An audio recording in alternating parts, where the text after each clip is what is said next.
आपका दोस्त रविंद्र नाइक आज फिर से आपका स्वागत करता हूं। आज हम इस वीडियो में डिस्कशन करने वाला है कि कोई भी रेस्टोरेंट, बार, परमिट रूम, चाय, कॉफ़ी, मिठाई, बेकरी, ये कोई भी खाने के बिजनेस करने के लिए हमें किन किन लाइसेंस की ज़रूरत पड़ती है, लाइसेंस हमें कौन से डिपार्टमेंट से और हम लोग कैसे निकाल सकते हैं। तो लास्ट वीडियो मैंने एक लाइसेंस, रेस्टोरेंट लाइसेंस पे बनाया था। उसमें केवल हम लोगों ने 4-5 लाइसेंस के बारे में डिस्कस किया। तो बहुत से लोगों ने कहा था कि आप और भी लाइसेंस लगते हैं, उसके बारे में भी हमको जानकारी दो। तो मैंने ये वीडियो में पूरी इसकी विकीपीडिया ही मैंने पूरे बनाए, 40 से 50 अलग अलग लाइसेंस की मैंने लिस्ट बनाई है। ये वीडियो अगर आप पूरा देखें तो मुझे नहीं लगता है कि आपको और कहीं से आपको अलग से जानकारी लेने की ज़रूरत है। तो चलो मैं आपको ये पीडीएफ मैंने जो बनाई है उस पर लेके चलता हूँ। ये वीडियो देखने का फिर भी आपके मन में कोई डाउट है या फिर कोई पॉइंट हम लोग ने डिटेल में डिस्कस नहीं किया है तो आप मुझे कांटेक्ट करो और मैं आपको उसके बारे में पूरी जानकारी दूंगा। तो सबसे पहले देखते हैं कि चलो कौन कौन से लाइसेंस हमें ये लगते हैं। तो चलो दोस्तों शुरू करते हैं। सबसे पहले आता है शॉप एंड एस्टेब्लिशमेंट सर्टिफिकेट, जिसे आप गुमास्ता लाइसेंस भी कहते हैं। आपको कोई भी बिजनेस करना है तो आपको शॉप का लाइसेंस निकालना पड़ता है। दूसरा आता है बीएमसी हेल्थ लाइसेंस। बीएमसी का हेल्थ लाइसेंस बहुत ही इंपॉर्टेंट लाइसेंस है। जो भी आपका म्यूनसिपल कॉरपोरेशन है, आपको पता रहेगा कि मेट्रो सिटी में मुंबई होगी, दिल्ली होगी, जहाँ पे आपको हेल्थ लाइसेंस निकालना बहुत ज़रूरी है। हेल्थ लाइसेंस आपको हेल्थ डिपार्टमेंट के एमओएच मेडिकल हेल्थ ऑफिसर से आपको ये लाइसेंस मिलता है।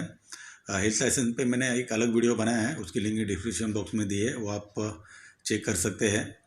बीएमसी हेल्थ मदिरा लाइसेंस है। जो भी अगर आपके वहाँ पे शराब का कोई अगर आपका है, बेच रहे, तो आपको ये लाइसेंस निकालना ज़रूरी है। दूसरा आ रहा है Maharashtra license under food and drug, मतलब जो भी फूड लाइसेंस, जिसे फसाई लाइसेंस भी कहते हैं, FSSAI, इसके बारे में भी आपको जानकारी होगी। फूड लाइसेंस के बारे में इसके भी 3 प्रकार होते हैं, एक बेसिक्स लाइसेंस, स्टेट लाइसेंस और सेंट्रल लाइसेंस। उसके बाद आता है ग्रेडिंग सर्टिफिकेट। जैसा कि आप बहुत से रेस्टोरेंट और होटल पे दिखा रहेगा कि ग्रेड 1, ग्रेड 2, ग्रेड 3। अगर जो भी मैंने स्क्रीन पे जो आप मैं लिस्ट ऑफ लाइसेंस बता रहा हूँ वो अच्छी तरह से आपको अगर आपके स्क्रीन पे नहीं दिख रहा है तो इसकी लिंक मैंने डिस्क्रिप्शन बॉक्स में दी है।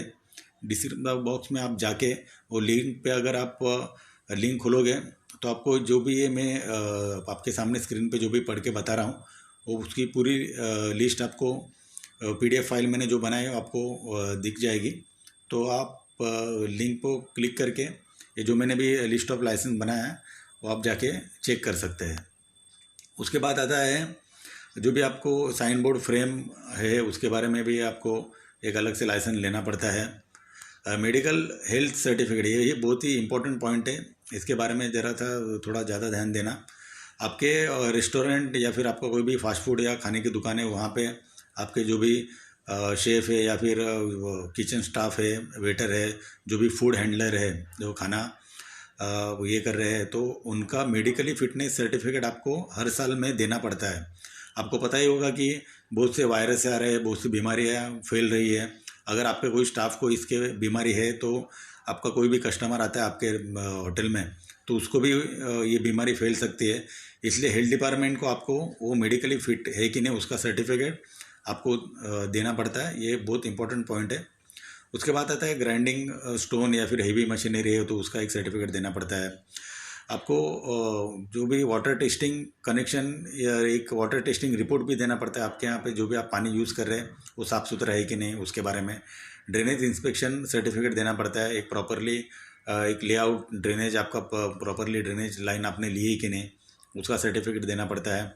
नियॉन साइड बोर्ड का सर्टिफिकेट एक रहता है। ये पोल्यूशन कंट्रोल बोर्ड का भी एक सर्टिफिकेट देना पड़ता है। इतने दिन इसका ज़्यादा इम्प्लीमेंट नहीं हो रहा था, लेकिन अभी बहुत से रेस्टोरेंट या होटल को ये पोल्यूशन सर्टिफिकेट मांगा जाता है। और उसके बाद में आता है state weight and measurement department. ये भी एक इम्पॉर्टेंट पॉइंट है, इसको ध्यान में रखना। जो भी आपका जो वहाँ पे आपका वज़न काटा है कि नहीं, वो प्रॉपरली है कि नहीं, आपका वेट कर रहे हैं वो प्रॉपरली वेट आपका यहाँ हो रहा है कि नहीं, या फिर आप कोई भी पैकिंग फूड बेच रहे हैं तो पैकिंग फूड पे वो कितना किलो है, कितना किलोग्राम है, उसका प्रॉपरली मेजरमेंट, या फिर वहाँ पे आपको वो पैकेट पे प्रॉपरली लिखना पड़ता है कि इतना इतना किलो का है। मेरा एक क्लाइंट था बेकरी वाला, उसने खारिया टोस्ट के पैकेट पे बेच रहा था, लेकिन उस पर उसने उसका कितना वेट है, मेजर है, वो पूरा लिख नहीं रहा था, इसलिए उसको वेट एंड मेजरमेंट के इंस्पेक्टर ने उसको फ़ाइन लगाया था। तो ये भी एक इम्पोर्टेंट पॉइंट है, इसका भी आपको एक लाइसेंस लेना पड़ेगा। बीएमसी रेशनिंग परमिशन भी आपको एक लेना पड़ता है। उसके बाद आता है ESIC PF।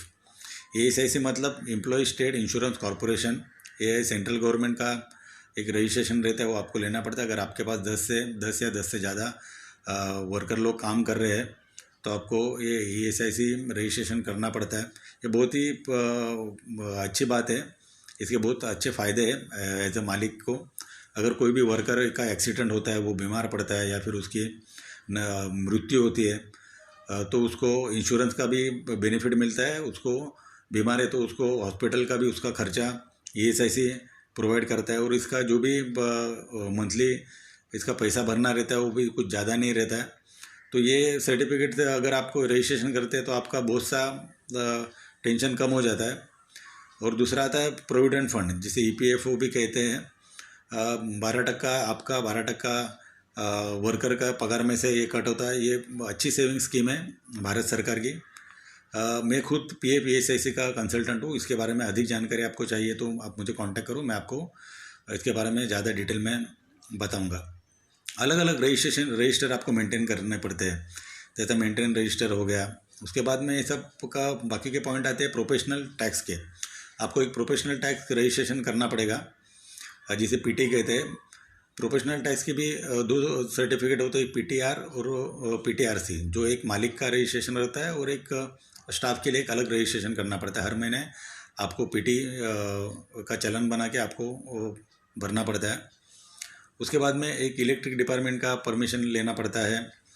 अगर आपके पास 2 से ज़्यादा सिलेंडर है तो उसके लिए आपको एक अलग से परमिशन निकालना पड़ता है। ये वाला पॉइंट बहुत इंपॉर्टेंट है। CFO रजिस्ट्रेशन मतलब आपको एक फायर NOC निकालनी पड़ती है। चीफ फायर ऑफिसर, आपका जो भी एरिया में फायर ब्रिगेड का ऑफिस है, वहाँ से आपको चीफ फायर ऑफिसर आपके रेस्टोरेंट पे विज़िट करके आपने कौन कौन से फायर रिलेटेड कंप्लाइंसेस किए हैं, जैसे फायर एग्जिट डोर है कि नहीं, वहाँ पे आपने फायर एक्सटिंग्विशर लगा है कि नहीं, कोई और फायर रिलेटेड बातों को ध्यान में रखते हुए आपको ये फायर ऑफिसर आपको फायर NOC देता है। बिगर फायर NOC के आप ये कोई भी रेस्टोरेंट या फास्ट फूड का बिजनेस आप शुरू नहीं कर सकते। इसमें बहुत सा टाइम और बहुत से डॉक्यूमेंट लगते हैं, बहुत इंपॉर्टेंट है। इसका भी एक अलग वीडियो बनाया मैंने, वो आप चेक कर सकते हैं। इंश्योरेंस आपको निकालना पड़ेगा आपके रेस्टोरेंट होटल का। अलग अलग रजिस्टर आपको मेंटेन करने पड़ेंगे। अगर ये फिर भी मैं आपको वापस बता रहा हूँ कि ये आपको स्क्रीन पे ये प्रॉपरली ये सब लिस्ट पूरी नहीं दिख रही है, तो डिस्क्रिप्शन बॉक्स में मैंने इसकी लिंक दी है। वो लिंक अगर आप प्रेस करोगे तो आपको इसकी ये पूरी जो भी स्क्रीन पे PDF दिख रही है वो आप आराम से चेक कर सकते हैं। उसके बाद में आपको सेल टैक्स रजिस्ट्रेशन का सर्टिफिकेट लेना पड़ेगा। ये सब सेल टैक्स में आ रहे। अगर आप आपके रेस्टोरेंट में कोई म्यूज़िक, कोई वीडियो या फिर TV आप वहाँ पे लगा रहे तो उसको आपको एक एंटरटेनमेंट टैक्स का सर्टिफिकेट भी आपको वहाँ पे लेना पड़ता है। नौकरनामा आपको बनाना पड़ता है। और बाकी के जो भी है अलग अलग लाइसेंस है जो एक्साइज डिपार्टमेंट के है। अगर आपका बियर बार है या फिर आप शराब बेच रहे हैं तो इसके बारे में एक्साइज डिपार्टमेंट के अलग अलग रजिस्टर मेंटेन करने पड़ते हैं, आपको अलग अलग लाइसेंस निकालने पड़ते हैं। तो इसके बारे में भी आप ये पूरी लिंक चेक कर सकते हो।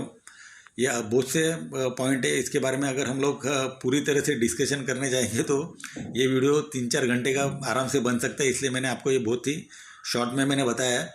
मुझे पता है आपके मन में बहुत से डाउट है, बहुत से शंका है कि ये इतने जल्दी में आपको नहीं आप ये कर सकते हैं। तो अगर आपको फिर भी ये समझ में नहीं आ रहा है तो आप मुझे कमेंट बॉक्स में लिखो, मैं आपको आपके कमेंट का जवाब देने की पूरी कोशिश करूँगा। आप मुझे कांटेक्ट करने की कोशिश करो, मैं आपके सारे सवालों को जवाब देने की मैं पूरी कोशिश करूँगा।